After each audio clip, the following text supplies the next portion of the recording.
पुरुष कह करके जन्म हुआ, लेकिन मेरे अंदर की भावना स्त्री वाली है। कौन डॉक्टर बताएगा? अब मैं डॉक्टर के पास जाऊं, मैं बताऊं मेरे शरीर की प्रवृत्तियां क्या है? सर, ये मैं समझता हूं कि पहचान जो स्वयं तय करने की चीज है, जो हमारे सभी पूर्ववर्ती वक्ताओं ने बताया, सर उसको वहीं रहने दिया जाए। उसके साथ छेड़छाड़ उचित नहीं है। हम युद्ध के मध्य में हैं, संकट का सामना कर रहे हैं, ये मोर्चा क्यों खोल के बैठ गए? हर कानून में देखता हूं कि अधिकार सम्मत भावनाओं को आप खत्म करने की चेष्टा करते हैं।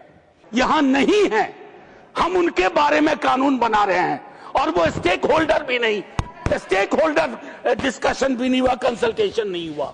लोएस्ट हैंगिंग फ्रूट को पकड़ के लटकने की आपकी आकांक्षा रहती है और उसको उससे बाज आइए। और जानता हूं वक्त साथ नहीं दे रहा है, फिर भी इसी वक्त में अपनी बात रखूंगा। मैं पहले भी सदन में कह चुका हूं माननीय उपसभापति महोदय कि there is a fundamental difference between legislative majority and moral majority. ये सरकार लेजिस्लेटिव मेजॉरिटी को तो मानती है, बिल्स लाती है, मॉरल मेजॉरिटी को लेकर के इनकी सोच मैंने कई सारे बिल्स में देखे हैं। मैं माननीय ईएम साहब को मुस्कुराता देख रहा हूं, विपरीत परिस्थिति में भी उनकी मुस्कुराहट आकर्षक है। माननीय उपसभापति महोदय, हमने कॉलेज के दिनों में पढ़ा, आपने भी पढ़ा होगा, जॉर्ज ऑरवेल, माइकल फुको। इस सरकार ने भले डीकोलोनाइजेशन वगैरह वगैरह अलग बात होती हो, लेकिन बिग ब्रदर इज वॉचिंग से लेकर के विजिबिलिटी इज ए ट्रैप, इसी के बीच में सारे अधिनियम, सारे बिल्स आते हैं। माननीय उपसभापति महोदय, आज मैं इस सदन के अंदर एक कन्फेशन के साथ, हम में से कई लोग ट्रांसजेंडर कम्युनिटी के लेकर के अपने पूर्वाग्रहों से ग्रसित हैं। पूर्वाग्रह सबटेरेनियन लेवल पे है और हम सब जब तक अपनी वोकैबुलरी ऑफ प्रेजुडिसेस को खत्म नहीं करेंगे, डील नहीं करेंगे, हम कभी ईमानदार विश्लेषण नहीं कर पाएंगे और इनकी जिंदगी क्यों महत्वपूर्ण है और क्यों हमारी ही तरह की गरिमा चाहिए, ये मैं माननीय उपसभापति महोदय चाहूंगा। मैं आज धन्यवाद करना चाहता हूं अपने स्टूडेंट्स का, दिल्ली यूनिवर्सिटी के, अपने परिवार के सदस्यों का, अपने दोस्तों का, अपने सहपाठियों का, अपने कुछ संसद सदस्यों का भी, जिन्होंने इस पूरे मसले पे मेरे ज्ञान का भी विस्तार दिया। माननीय उपसभापति महोदय, अभी पिछले दिनों प्रेस क्लब पर ट्रांसजेंडर कम्युनिटी ने एक विशाल आयोजन किया था। मैं भी आमंत्रित था, रेणुका जी भी थी, जॉन ब्रिटास थे। उसमें से एक व्यक्ति जो पैनल में थे, उन्होंने जो कहा, मैं एक 30 सेकंड में बताता हूं।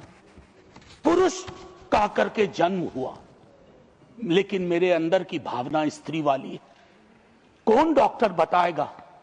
अब मैं डॉक्टर के पास जाऊं, मैं बताऊं मेरे शरीर की प्रवृत्तियां क्या है? सर, ये मैं समझता हूं कि पहचान जो स्वयं तय करने की चीज है, जो हमारे सभी पूर्ववर्ती वक्ताओं ने बताया, सर उसको वहीं रहने दिया जाए। उसके साथ छेड़छाड़ उचित नहीं है। हम युद्ध के मध्य में हैं, संकट का सामना कर रहे हैं, ये मोर्चा क्यों खोल के बैठ गए? मेरा दूसरा आपसे कहना है कि सर, पहचान को फाइलों और प्रमाण पत्र में बंधक मत बनाइए, उसको गिरवी मत रखिए। नौकरशाहों को बहुत काम है। मेरे कई मित्र डीएम हैं, असमय में बीपी और शुगर के मरीज हो जाते हैं, क्योंकि वीजी राम जी से लेकर के जितनी योजनाएं हैं उसके क्रियान्वयन में वो डीएम साहब हैं। एक और काम पकड़ा रहे हैं आप।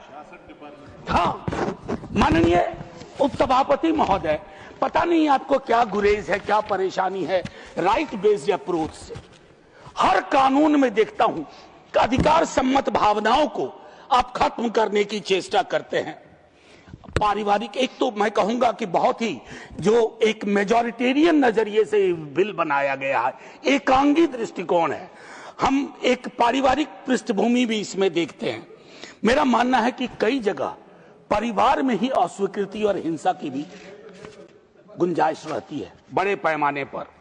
मेडिकलाइजेशन मैं बोल चुका, एक अपने आप में बहुत बड़ी प्रॉब्लम है सर। 30-40 सेकंड लूंगा और मैं वही तर्क दूंगा सर कि जो लोग यहां नहीं हैं हम उनके बारे में कानून बना रहे हैं और वो स्टेक होल्डर भी नहीं, स्टेक होल्डर डिस्कशन भी नहीं हुआ, कंसल्टेशन नहीं हुआ सर। 14, 19 और 21 मैंने नालसर को तो बहुत लोगों ने कहा, Puttaswamy versus of union of India, जिसके अंदर यह स्पष्ट है निजता और व्यक्तिगत पहचान गरिमा के साथ व्यक्ति की स्वतंत्रता के केंद्र में है सर। एक चीज होती है इंटरसेक्शनैलिटी, आप खुद लखनऊ विश्वविद्यालय से, इंटरसेक्शनैलिटी का तात्पर्य होता है कि मैं ट्रांसजेंडर होने के अलावा क्या किस जाति से हूं, किस समुदाय से हूं, किस आर्थिक वर्ग से हूं, ये इंटरसेक्शनैलिटी भी बहुत कुछ निर्धारित करती है। और माननीय सभापति महोदय, आखिरी टिप्पणी, योगा का प्रिंसिपल्स जो हैं जिसके अंदर ये स्पष्ट मानक था कि आत्म पहचान, शारीरिक स्वायत्ता, गैर भेदभाव, ये सारी चीजें होनी चाहिए। मैं सरकार से आग्रह करूंगा, आखिरी में सर, जय हिंद बोलने से पूर्व मैं सरकार से आग्रह करूंगा, ये जो लोएस्ट हैंगिंग फ्रूट को पकड़ के लटकने की आपकी आकांक्षा रहती है और उसको उससे बाज आइए और इसको सेलेक्ट कमेटी में भेज करके एक व्यापक कंसल्टेशन करिए ताकि उस समुदाय को भरोसा हो कि अब आप जय हिंद बोल दीजिए माननीय सदस्य। नेशनल दस्तक की आपसे गुजारिश है कि अगर इसको बचाना चाहते हैं तो नेशनल दस्तक को सब्सक्राइब करने के लिए रेड कलर के सब्सक्राइब बटन को दबाएं, फिर बेल आइकन की घंटी दबाएं। नेशनल दस्तक को बचाने के लिए बहुत जरूरी है कि हर खबर को शेयर करें, लाइक करें, कमेंट जरूर करें।